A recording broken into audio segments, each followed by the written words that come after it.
Assalamualaikum warahmatullahi wabarakatuh. Perkenalkan, nama saya Meli Jayanti dari Universitas Pamulang. Di sini saya ingin mempresentasikan tentang mengelola kualitas, total equity management dan Six Sigma untuk memenuhi tugas individu manajemen operasi.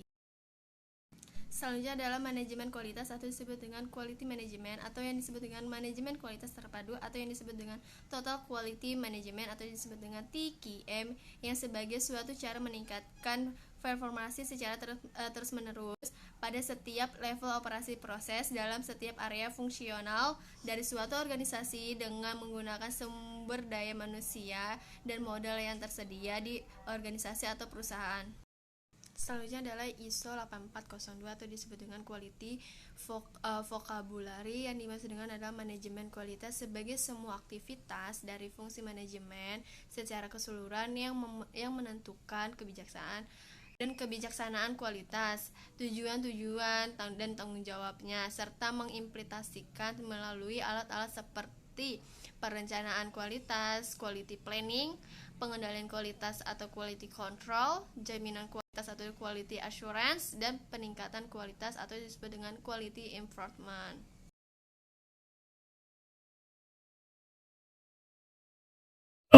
Huruf abjad Yunani ke-18. Nah, di sini kan statistiknya untuk menunjukkan penyimpanan standar deviation. Nah, suatu indikator dari tingkat variasi dalam seperangkat pengukuran atau proses. Latar belakang Six Sigma merupakan sebuah konsep yang berasal dari Motorola. Nah, Motorola ini ada dari Amerika Serikat yang sekitar tahun 1985. Pada saat itu mereka menghadapi ancaman kompetisi di Jepang di industri elektronik dan diperlukan untuk meningkatkan kualitas produknya. Six Sigma merupakan konsep statistik yang mengukur suatu proses yang berkaitan dengan cacatnya atau kerusakan produk. Nah, mencapai 6 sigma berarti bahwa suatu proses menghasilkan 3 atau sampai 4 cacat per sejuta peluang. Nah, dengan kata lain bahwa proses itu berjalan hampir sempurna. Tujuan Sigma adalah untuk meningkatkan kinerja bisnis dengan mengurangi berbagai variasi proses yang merugikan. Nah, memproduksi kegagalan produk atau prosesnya, menekan cacat-cacatnya produk, meningkatkan keuntungan, mendongkrak moral karyawan, dan meningkatkan kualitas produk pada tingkat yang maksimal. Nah, yang selanjutnya itu adalah Sigma. Nah, Sigma itu kan menekan penghilangan kesalahan pengerjaan sampah dan meminimalisir pengerjaan kembali barang yang cacat. Nah, dengan demikianlah yang biaya yang semula digunakan untuk hal-hal tersebut dapat dikurangi sehingga keuntungan yang diperoleh organisasi akan meningkat secara drastis. Nah, selanjutnya adalah prinsip dasarnya Six Sigma untuk meningkatkan kemampuan dengan ketat melalui penerapan alat dan teknik secara statistik. Nah, umumnya itu berlaku untuk masalah produksinya saja. Nah, Sigma sebagai simbol dari standar deviasi yang lazim kita ketemui dalam ilmu matematika dan statistik.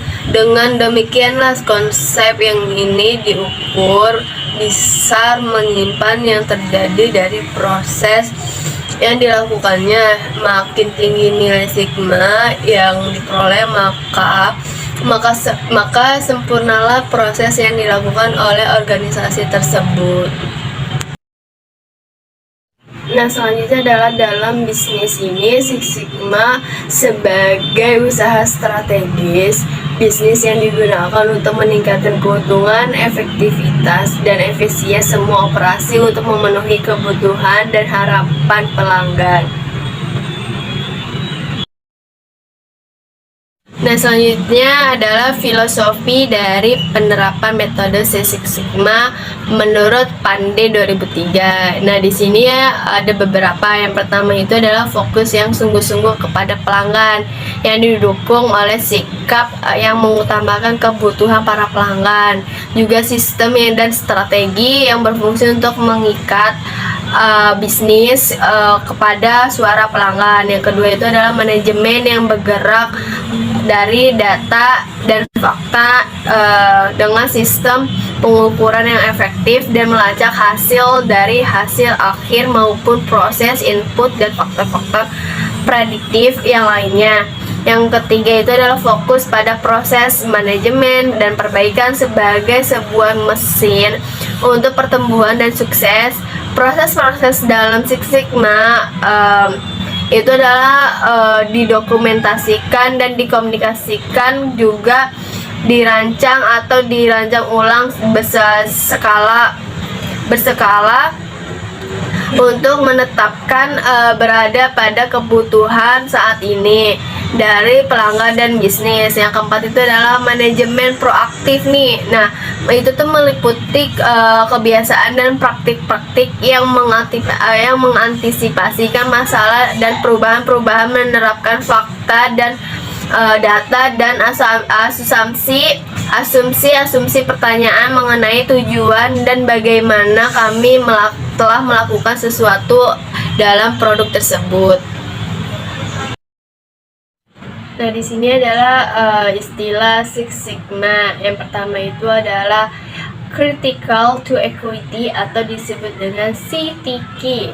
Atribut yang sangat penting untuk diperhatikan karena berkaitan langsung dengan kebutuhan dan kepuasan pelanggan, merupakan elemen suatu produk, proses, atau praktek yang berdampak langsung pada kepuasan pelanggan.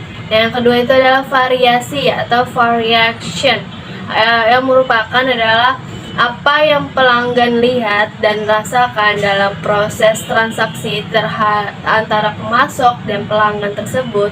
Atau dapat juga disebut bahwa variasi adalah penyimpanan atau perbedaan antara keinginan dan ekspektasi pelanggan dengan produk yang ada. Semakin kecilnya variasi akan semakin yang diharapkan baik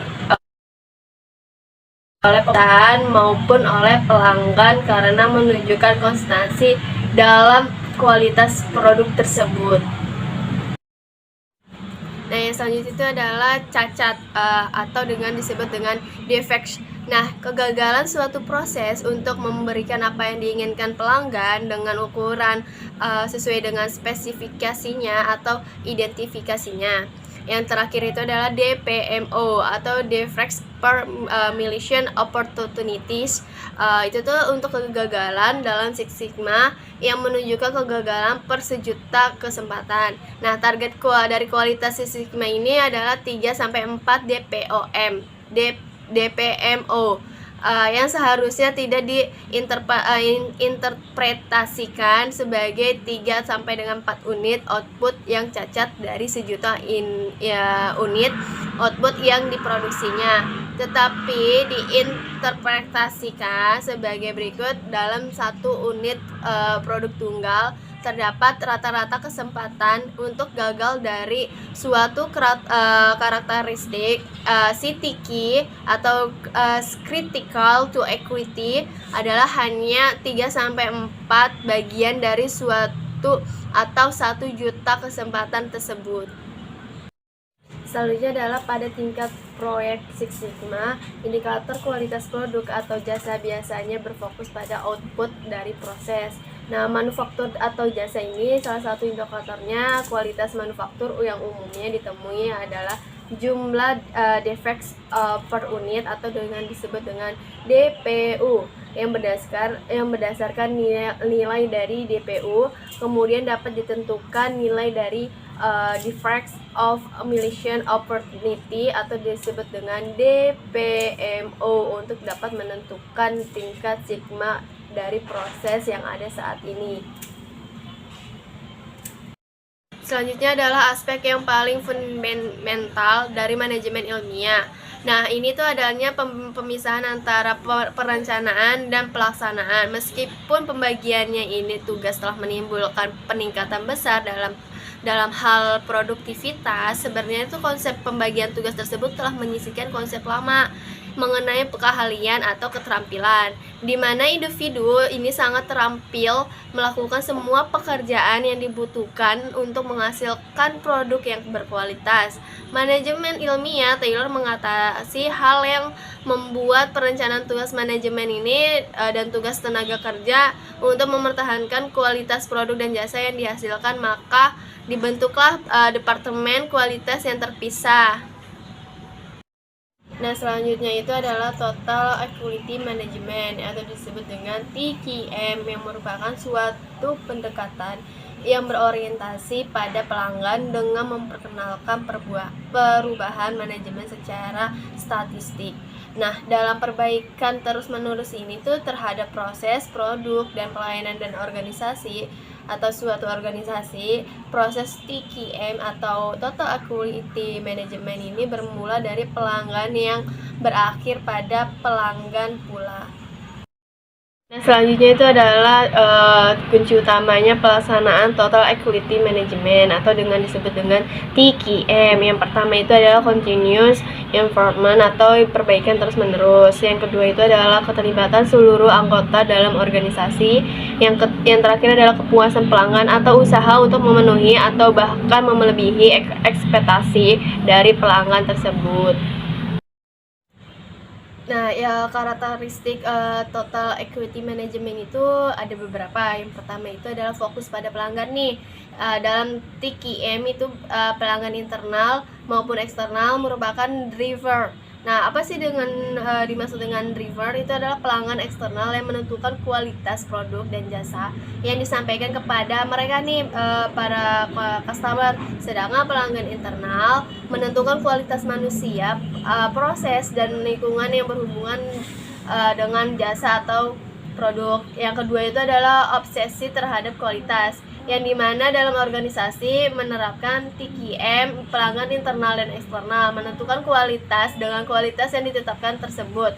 Organisasi harus terobsesi untuk memenuhi atau melebihi apa yang ditentukan tersebut. Oleh karena itu, karyawan harus mengerjakan pekerjaan sesuai dengan pembagian. Yang ketiga itu adalah pendekatan ilmiah. Yang pendekatan ilmiah ini sangat diperlukan dalam penerapan TQM, yang terutama untuk mendesain pekerjaan di dalam proses pengambilan keputusan dan pemecahan masalah yang berkaitan dengan pekerjaan desain. Nah, yang keempat itu adalah komitmen jangka panjang.